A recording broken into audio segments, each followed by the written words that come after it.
All right. Welcome to Eye on the Illini. This is Mike Kegley. We are here with Brad Sturdy. Ked's going to join us in a minute. Brad, this was a tough team that they were playing against. We ended up with a score that was 21-7. I'm not certain that score was quite as close as the game was, but I think the Illini ended up in a situation where they had a real challenge. Um, keeping up with the interior line on both sides of the ball. What were your thoughts on the game, just as a general overview, Brad? Well, Illinois got beat up front. I mean, the Penn State offensive line dominated them, and they really just didn't have any way to stop the running game. In fact, Penn State probably stopped their running game more than Illinois did with some things. So if you can't stop the run, it's really hard to win in college football. So now I guess the thing you'd have to see here is that Illinois has to bounce back, and they have to find a way to beat Purdue in 2 weeks. That's really the key. Ked? I'm just very disappointed with how bad they got beat up front on both sides of the ball. This is what I'm going to say. I mean, are upset saying it's just talent. I don't want to say it's talent. I just think they're just both. I just think Penn State is more physical than Illinois because when I look at talent, you look at what Nebraska had last week. Nebraska was extremely talented. I think Penn State was just physically stronger up front on both sides of the ball. And it showed. Luke Altmaier got sacked 6 times. It wasn't to me that, the Illinois don't have the players. I just think physically they just don't. And I'm not saying that they recruit the same. I get it. I understand that part of it. That's my job as far as recruiting. But they just look physically stronger. And when Illinois even tried to stop the run, they were still able to get 2 and 3 more yards afterwards. That has to be addressed. I don't think you can fix that overnight, but just from a physical standpoint on both sides of the ball. This was the first time in a long time. I have nothing to say about the defensive coordinator, nothing to say about the offensive coordinator. That did not affect the game at all. I'm going to go a little bit more savage, and then you guys are more of the recruiting experts, so you guys can you can go tamp down all the flames that I start. But I think a couple things. One is that snap doesn't happen. I think the game's closer. I will say, though, I'm not certain if Illinois scores in the second half, even if they go into halftime 14-7. I didn't see much that would tell me that in the second half it wouldn't have been a final score of 21-14. That's the first thing. The second thing is I thought in particular the center guard gap was won by Penn State on both sides of the ball. And I also thought the Illinois linebackers weren't up to the level of causing chaos, as you saw with the Penn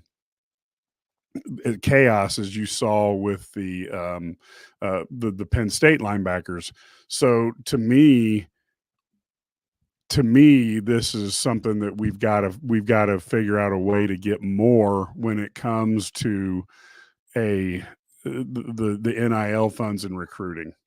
That's where I put it. Brad? Yeah, I agree with you. I think they have to recruit better. They did get dominated. I think the guard, center guard tackles were better, obviously. I thought they did a better job. But I would say that the other area where I thought, you mentioned the snap. You got to be under center there, I think. I think that was a situation. You're in that situation where you're basically on the 3-yard line. You just want to go power football 3 times in a row, 4 times in a row at the end of that half because you didn't want Penn State to get the ball back.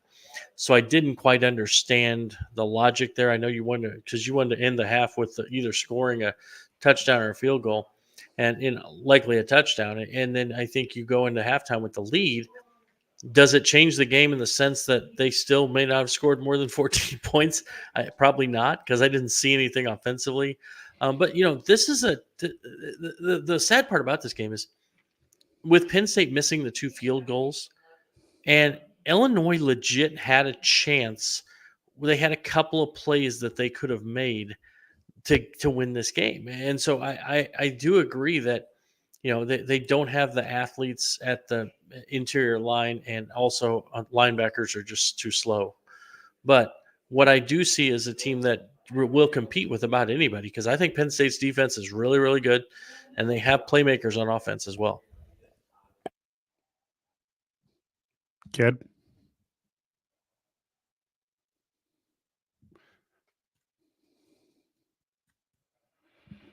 Kid, your microphone's muted. It's hard to fathom this, just because of, we can all nitpick, but when you look at the statistics, I guess, it only had 219 yards. They gave up 374. And I don't want to be really excited. I'm not being negative, because I don't want to be there, because they're 4-1. And, we talked prior to this, Brett Bielema has done a good job. And, Illinois was on the big stage tonight. But athletes do matter. At some point in time, it matters. And, I'm not saying that they're not there yet. I think they look tired, but, they didn't quit playing. And that's the one thing. I mean, this is a really good football. And, we all were questioning the spread and why it was so big. And that's just for entertainment purposes for me. But I just want to see this team come out and compete. I guess if there was one thing that really frustrated me, probably more than anything, is the lack of ability to run the ball and getting sacked 6 times. I struggle with that. The problem I had was, the fact is that Illinois was able to run when they could get the ball off tackle, and they just weren't able to do that as often as what I would have liked to have seen. Now, it's obviously hard to get wide on a team as fast as Penn State, and give Penn State credit. The defensive tackle we were warned about by Mike Gross in my preview on Eye on the Illini that Illinois would have a hard time up the middle, and that was true. I would have liked to have seen them get Fagan and McCray the ball more often, even if you have to pass it to them out in space where they can use their ability. I also thought that Zachary Franklin was able to get that slant for a lot of the game. And I also thought that Pat Bryant he had a lot of times he was open. I think I would have went to, and this goes from being an old Cowboy fan, but I would have went to a lot of those 7 and 8 yard slants and just take the yardage they were giving, even if and then every once in a while you might break one. But I thought overall, knowing that probably our line, the Illini lines didn't match up great with Penn State, I thought keeping it 21-7 was good. I also thought the frustration is a bad snap and a made field goal. Maybe you have the opportunity, I guess that's all on the same drive there. But again, I'm not certain that Illinois had the horses to compete against that level of defense. Brad?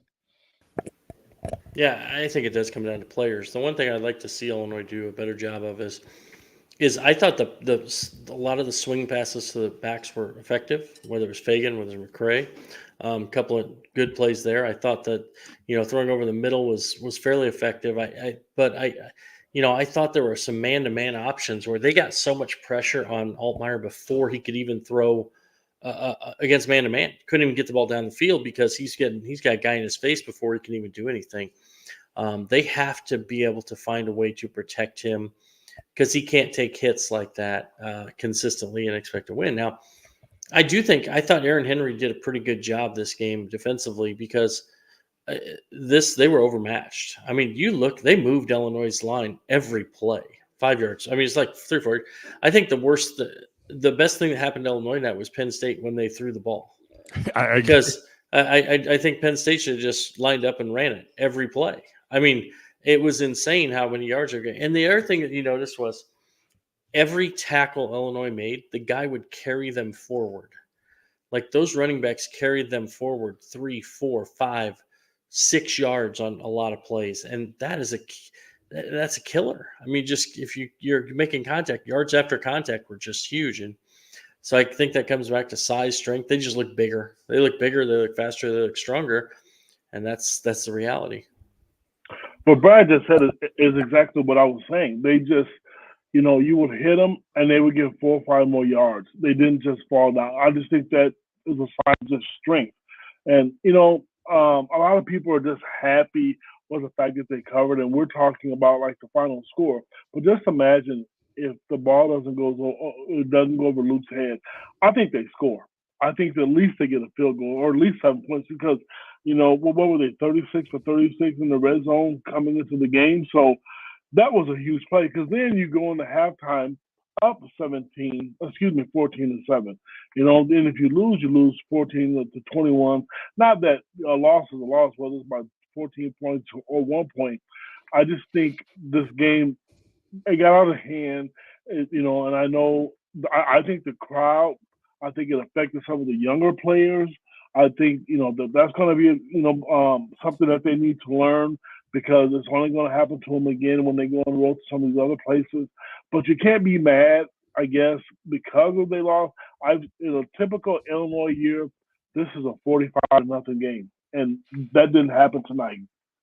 I think that's a huge point because, under a Lovie Smith or prior coaches, you have a couple bad plays, you have that bad snap, those things snowball under you. Under Brett Bielema, they don't. And, he doesn't get typically, other than the Purdue game, which is unbelievable last year, he doesn't get blown out of games very often. And I thought this was a really good matchup. And sometimes you need these type of games to steel yourself for later in the season. And I almost wonder, this type of game, maybe when they started 7-1 would have better prepared them for what they faced at Michigan, later in the season. Now, I will say, Brad, I will be up there for the Michigan game. And I'm a little afraid because Michigan doesn't have the option to pass, and they're just going to keep running because that's all they can do. And that matchup now scares me more, I think, than even the Oregon does. Am I nuts? No, not at all. I think the one place where Illinois does have a strength on defensively is their secondary. Their secondary. I mean, their secondary is good. I think Illinois has a good secondary.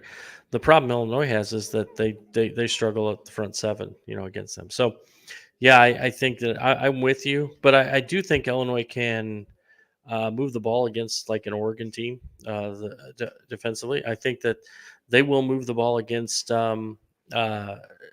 Michigan, though, better than they did against Penn State. I don't think Michigan has I think Michigan's good defensively. They have really good players at a few spots, but I'm not sure they're as deep. Penn State just they have so many athletes everywhere. Maybe I'll be proven wrong, but I'm not sure they're quite the same level. Michigan's quite the same level as Penn State defensively. So.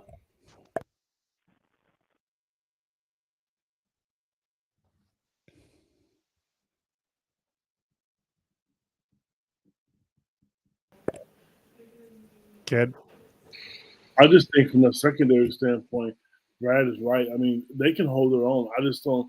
I think if you give Van Henry an opportunity to think a team just want to run the ball on him the whole time, I don't think that's going to happen. I think it's because Michigan, they don't have a passing quarterback. They'll adjust to that. I really do think so. But they need to take this bye week. They need to learn from what happened in this bye week. I think they need to rest. And I will tell you something else. I mean, we talked about this before, and I know I'm all over the place, which I apologize for. But let's talk about that slant pattern. I mean, I knew that. We talked about that. That's Illinois' go-to move. That's their bread and butter because 9 out of 10 times Bryant and Franklin are going to make that pass. And kudos to the Penn State defensive coordinator. He was sitting on it. And I think that's a time when you have to be creative to think and know the defenses are going to take that away from you because they did. Not that it would have made a difference in the score, but overall, I just think it's tough because teams are starting to figure out. And that just goes to show you how good coaching is in the Big Ten. I agree totally with that. I think we're looking at an opportunity here. They've got to figure something out up the middle. I'm not saying that the guys played horrible because they were up against great competition. But in the Big Ten, you're going to have to deal with Oregon's defensive line. You have to deal with Michigan's defensive line. Rutgers is not a team to be, you can't put a W next to that game. They looked Very really athletic good. too, Mike. Very Yeah. athletic. Yeah, and so there's going to have to be something there, and from a standpoint of recruiting, I just think there's an opportunity. If obviously NIL dollars are important, but if I'm a player and I want to develop, I would look at what Illinois is doing with a couple of 4 stars and a majority of 2s and 3s versus these teams that are basically 4 and 5-star teams. And I'm constantly amazed, and both you guys have covered recruiting for decades, but I'm amazed that Brett Bielema, of all people, hasn't been able to land a little more on the defensive side of the ball, particularly the interior defensive line and linebacker. Yeah, I think it was his reputation that he would be able to do more than that. But yeah, no, I think there's definitely a situation where Brett Bielema has to do a better job recruiting those interior linemen if he wants to be successful. By the way, Georgia just took the lead on Alabama after being down 28-0. So Kirby did not like people making fun of him for not being able to beat Kalen. So I think he's taken that seriously. Yeah, for sure. Wow. Ted, on the recruiting front, what are your thoughts? Because obviously you cover that. You know all these players. You know what? I'm going to tell you guys, I think I love the high school recruiting. I do. But I think this team is further along. I think you need to really – the NIL dollars has to be spent on offensive, defensive linemen. You're right. That is who Brett Bielema is. I mean, I am extremely impressed with the offensive and defensive coordinators, but you need bodies. Spend money because you have skill position players, running back, wide receivers, cornerbacks. You have to get guys up front. Go out and spend money and get guys who can open up holes. How many times have we've done a podcast where we've talked about run up the middle, or why can't they run the ball? Because if you can run the ball effectively with this offense, they would be probably 5-0 today. They tried. They've done it. They've tried against so many different teams. Against Kansas, it didn't work. They just can't do it. And I don't know what the answer is, except for go out. Because if you can develop talent, which is what they need to do, but go out and get a guy that's old enough and proven and big enough to open up some of those holes.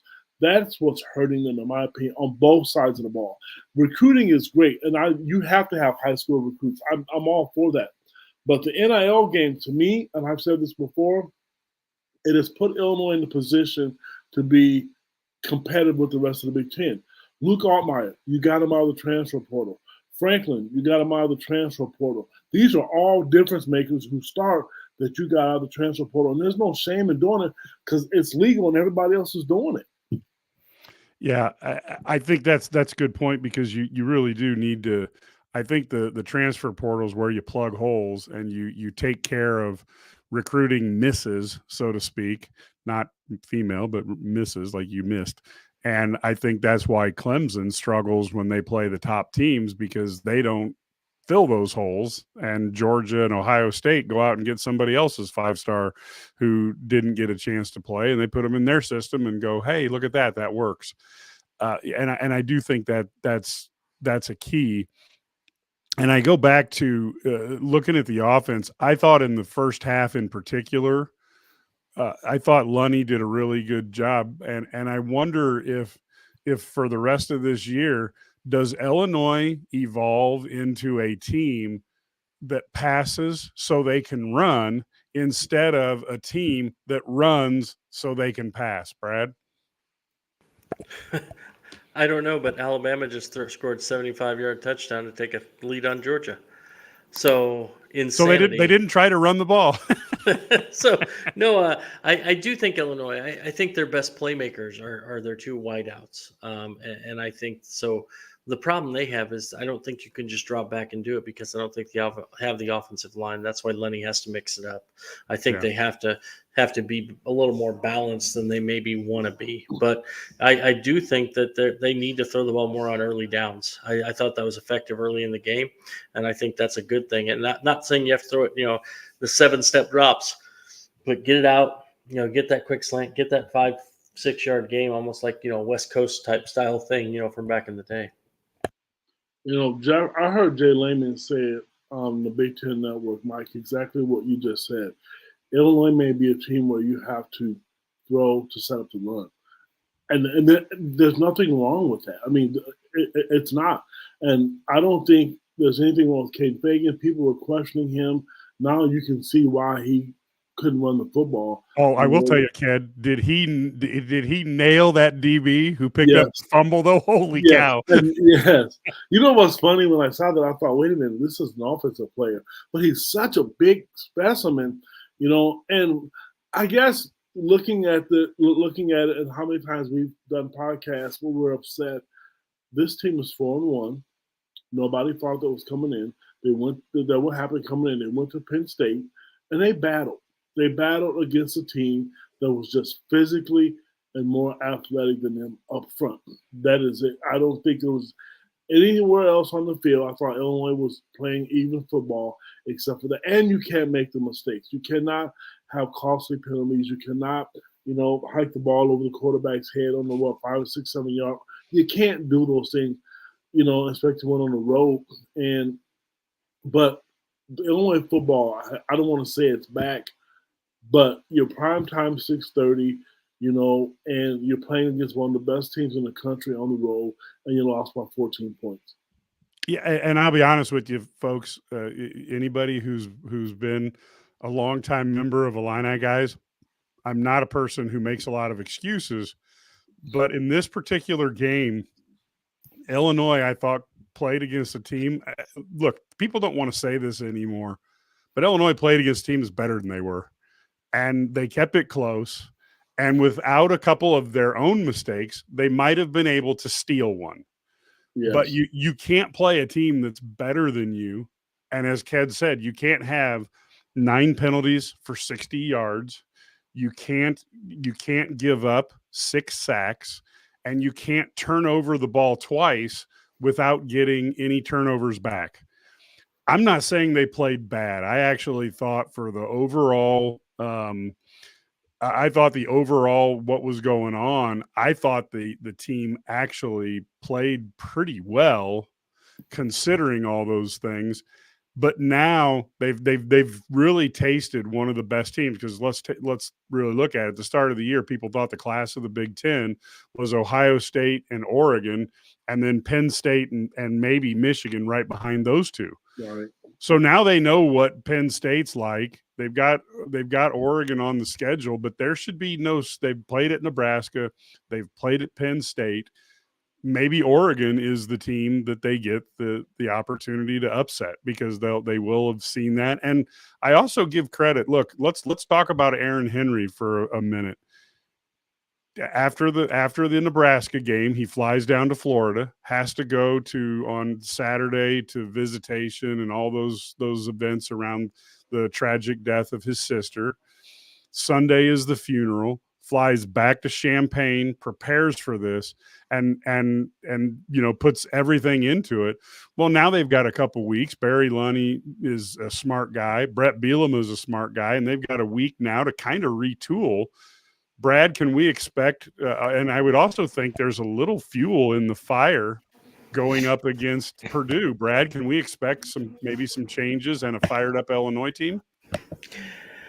I think you can. I think you're going to see a team that's going to play well against Purdue. I think they really have something to prove here. I think they're a team that after last year against Purdue, you saw how they bounced back against Kansas.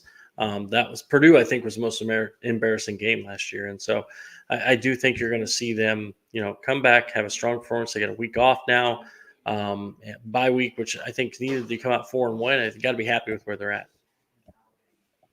Well, after having watched Purdue play today, I know they played Nebraska. I'll tell you what, defensively, it's not going to be an easy game. they're going to have to move the football and find ways to score because, Purdue's going to be fighting for their lives because they're struggling right now. I don't know if they play next week or not, but it's not going to be an easy game. But if you can't get up for that game, then something's wrong with you. I know the coaches will be. I know the fans will be. I just hope, and I hope they stay in the top 25. It matters to me. Some people, it doesn't matter. I don't think this loss on the road should hurt them, but you never know how the voters vote because they may want to have an excuse to put someone in. I know Indiana's on a roll, so I hope they can still ride this momentum. I hope they can still go out and recruit, but I will say it again. Looking at, social media, my phone blowing up because I do cover recruiting. Kid, is there any way we can get some players? I want to donate some NIL money, so I'm going to be responding to these people. You have to go out to get better. That's just in a nutshell. Yeah, I think that's what we need. So let's go around the horn and wrap up. I know people have other things that they are going to do. We will have tomorrow, we will do our podcast with Matt Stevens going over the actual analysis of the game and stuff, being in Pennsylvania and having to get back to a hotel and a flight. It's kind of challenging. So we'll have that tomorrow afternoon or early evening. But Brad, what are your final thoughts wrapping up this game and especially with your perspective of covering Illinois athletics for over 20 years? I mean, I predicted Illinois to lose 27-17. I thought they might score another touchdown, and probably score if they make their field goals and they or convert there. It's like 27-14 or 24-14, something like that. Let's say he makes 1 out of 2. So it's about what I expected. I did not expect for Illinois to get dominated so much up front, though. And so I think that's my concern moving forward. They have to be better in the front line, on the defensive line, and also the interior offensive line. If they can do that, this team has a chance to have a really good season. There's no game on the schedule where you just go, they have no chance of winning. I think this may be the toughest game they have on their schedule, and I'm counting at Oregon in that mix. So now you go through and you come back, you reevaluate, you get things together, and you come back, you beat Purdue, and you're 5-1 right then going into Michigan. I think that's pretty good, right? So I think that's where you focus now. I want them to make this a special season. This loss stinks, but it's not the end of the world. They competed. And if you don't have short-term memory, think about how bad these losses were before he got there. This is a step in the right direction. You could have been blown out. Not a lot of people picked Illinois to win to begin with, and they were in the game. The quarterback got knocked down 6 times. They'll figure it out. They're smart staff. They're smart guys. I know they're going to hit the recruiting trail. They'll talk to a lot of high school kids. The momentum is there. The one thing that if you're an Illinois fan, whether you like the way the team plays offense or defense, your team is competitive. And now when they take the field, they have a chance to win. I've had so many people talk to me and being excited about the game. I didn't get to go to the game tonight. I went to the driving range, and people I didn't know were asking, well, we got to get home. We got to get home because the Illinois game's coming on. That's saying something.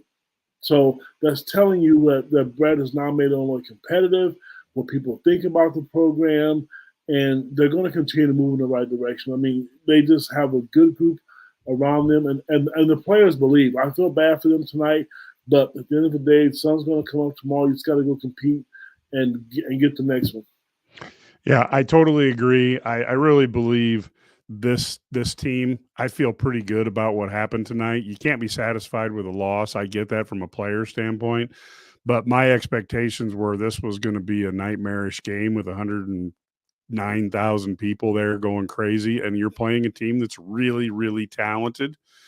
So again, 14 points is more than what we would like, but I think it's something that at the start of the season, if you'd have said they get to a whiteout condition there and only lose by 14, I think we would all say, well, that's not the worst thing in the world. And I think it was really important to compete and keep hitting all the way down the stretch because people across the country might have been watching. And then as soon as Illinois, Penn State got over, then they could flip back to the Georgia, Alabama game, which all of a sudden got good. So I think that's the case. So I think it's a positive for the program. If you like what you've seen here on Eye on the Illini, of course, we have our podcasts that you can get either on our YouTube channel, or you can go to IlliniGuys.com or your favorite podcast distributor. We also have our IlliniGuys.com YouTube channel that you can subscribe to if you really have the stomach to watch us. You're tougher than we are. And then we also have IlliniGuys.com, which is where you can get all of our stories early. There is a subscription fee, and it's only 27 cents a day. It hasn't went up since the day we started this thing. And I would definitely encourage people to go over there, because we have a message board, and the message board allows you to ask questions to Brad or Ked or Larry or Matt or myself on the message board. You can say, hey, what did you mean by this? Or what did that mean? Or I heard something else. And there's a lot of stories that we can't repeat, and do a actual published, story on, because it is not something where you have sources that can go on the record. But we can give you a lot of rumors, and most of the time our people know who's going to commit and when it's going to be, and we provide hints and stuff. We will not ruin it for a kid and put it out there ahead of time. So we would love to have you be there as members. And of course, you can follow Brad, Ked, or myself on X. Please feel free to do that. And we will be back tomorrow with Eye on the Illini, where we're going to go into more deeper analysis, talked about what Brett Bielema and the players thought about this. And we will also be back with the podcast during the week. And we won't have our Monday preview because Illinois has an off week next week. And I think that's great to give them the bye week. Until next time, go Illini.